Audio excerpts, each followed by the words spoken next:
किसान भाइयों, अगर आपकी भी गेहूं की फसल में बालियां निकल रही हैं या फिर जल्द ही बालियां निकलने वाली हैं, यदि इन दोनों अवस्थाओं में से किसी भी अवस्था पर आपकी गेहूं की फसल पहुंच चुकी है, तो इस अवस्था पर किसान भाइयों इन दो खास कार्यों को अपनी गेहूं की फसल में ज़रूर करना चाहिए। यदि इन दो खास कार्यों को आप इस अवस्था पर नहीं करेंगे किसान भाइयों, तो आपकी गेहूं की फसल की जो उत्पादन क्षमता है वह 20 से लेकर 25% तक कम हो सकती है। तो वह कौन से कारण है किसान भाइयों जिनसे गेहूं में बालियां निकलते समय हमें ज़रूर करना चाहिए? जानने के लिए इस वीडियो को बिना स्किप किए पूरा अंत तक ज़रूर देखिएगा। साथ ही यदि किसान भाइयों हमारे चैनल पर पहली बार आए हैं, आपको हमारा पसंद आता हो किसान भाई वीडियो, तो हमारे इस चैनल को सब्सक्राइब करके घंटी के निशान को भी ज़रूर दबाइए। किसान भाइयों, गेहूं की फसल में जब बालियां निकल रही होती हैं, यह समय हमारे गेहूं की फसल के लिए अत्यंत महत्वपूर्ण माना जाता है। इस अवस्था पर किसान भाइयों हम अपने बहुत ही अच्छे तरीके से देखभाल करनी चाहिए। ये इसके अलावा इस अवस्था पर हम बढ़िया तरीके से अपनी गेहूं की फसल की देखभाल कर ले जाते हैं किसान से भाइयों, तो हम अपनी गेहूं की पैदावार क्षमता है 20 से 25% तक बढ़ा सकते हैं। तो गेहूं में किसान भाइयों बालियां निकलते समय नंबर 1 पर आपको जिस कार्य को करना है वह है किसान भाइयों पौधे में सिंचाई करना। सही समय पर सही सिंचाई करने से शानदार पैदावार मिलती है। किसान भाइयों, जब भी आपकी गेहूं की फसल में बालियां निकलना शुरू हो जाए, इस अवस्था पर आपको गेहूं में सिंचाई ज़रूर करनी है। हल्की मात्रा में सिंचाई करनी है, बिल्कुल भरना नहीं है। लेकिन इस अवस्था पर हमारे पौधे को पर्याप्त मात्रा में नमी की आवश्यकता होती है। तो बालियां आते समय किसान भाइयों आपको अपनी गेहूं की फसल में जो है सिंचाई ज़रूर करनी है। अब सिंचाई किसान भाइयों हमें इसलिए करनी चाहिए क्योंकि जब बालियां निकल रही होती हैं, इस समय पर हमारा जो गेहूं का पौधा है उसको ज़्यादा मात्रा में नमी की आवश्यकता होती है ताकि बालियों का साइज बढ़ सके, बालियों में किसान भाइयों अच्छे तरीके से दानों का भराव हो सके। यदि इस अवस्था पर हमारे गेहूं के पौधे को पर्याप्त मात्रा में नमी नहीं मिलेगी, तो बालियों का साइज छोटा रह जाएगा किसान भाइयों, दाने का भराव अच्छे तरीके से नहीं हो पाएगा। इस अवस्था पर आपको किसान भाइयों अपने गेहूं में सिंचाई ज़रूर करनी चाहिए। नंबर 2 पर किसान भाइयों आपको जिस कार्य को करना चाहिए वह है किसान भाइयों रोगों से बचाव। जब गेहूं में बालियां निकल रही होती हैं, इस अवस्था पर हमारी गेहूं की फसल में बहुत सारे रोगों का अटैक भी देखना को मिलता है। तो सबसे पहले किसान भाइयों आपको अपने गेहूं की फसल की इस अवस्था पर अच्छी तरीके से देखभाल करनी है। लगातार अपनी फसल पर निगाह बनाए रखना है किसान भाइयों। यदि किसी भी प्रकार के कीट का अटैक होता है या किसी फंगस वाले रोगों का अटैक होता है, तो आपको उसको शुरुआती अवस्था में कम खर्च करके ही समाप्त कर देना है, जिससे किसान भाइयों हमारी पैदावार प्रभावित ना हो। नंबर 3 पर किसान भाइयों जो आपको सबसे ज़रूरी कार्य करना है वह है किसान भाइयों पोषक तत्वों की पूर्ति करना है।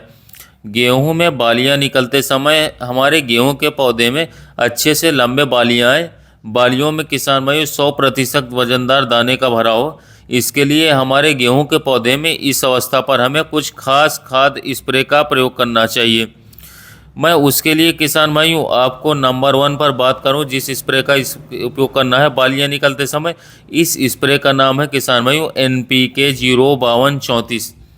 अब जो यह NPK 05234 है किसान भाइयों, इसमें 0% नाइट्रोजन देखने को मिलता है, 52% फास्फोरस देखने को मिलता है और 34% पोटेशियम की मात्रा पाई जाती है।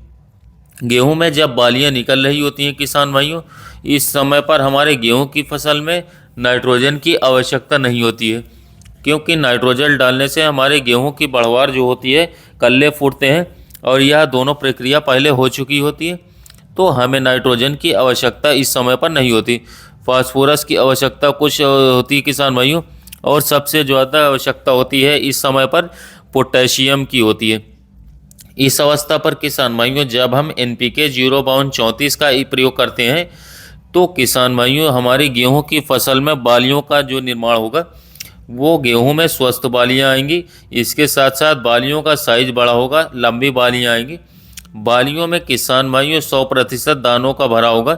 इसके साथ साथ अक्सर आपने देखा होगा कि कुछ किसान साथियों की जो गेहूं की बालियां हैं वह खाली रह जाती हैं, उनमें किसान भाइयों पोटाश की कमी पाई जाती है।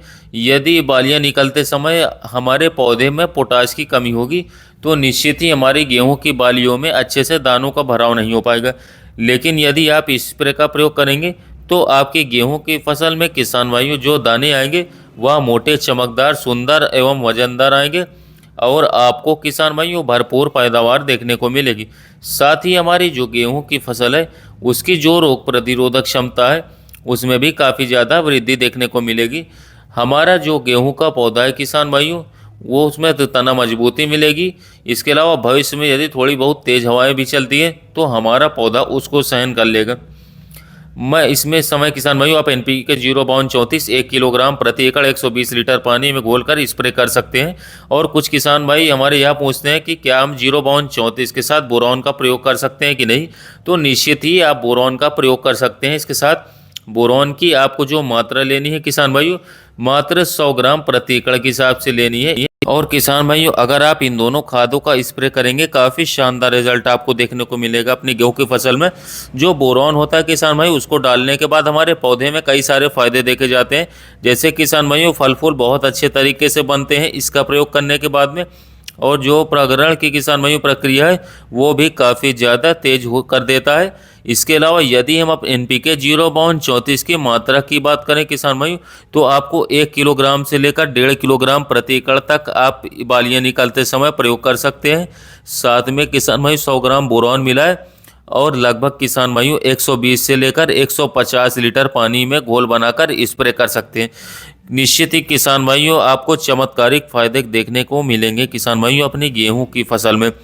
तो किसान भाइयों अगर आपकी भी गेहूं की फसल में बालियां निकल रही हैं और आप इन 3 खास कार्यों को कर ले जाते हैं तो निश्चित ही इस साल आपको अपने गेहूं की फसल से बम्पर पैदावार देखने को मिलने वाली है। तो किसान भाइयों सही समय पर सही उर्वरक का चुनाव करने से ही हमारे गेहूं की फसल में शानदार पैदावार देखने को मिलती है।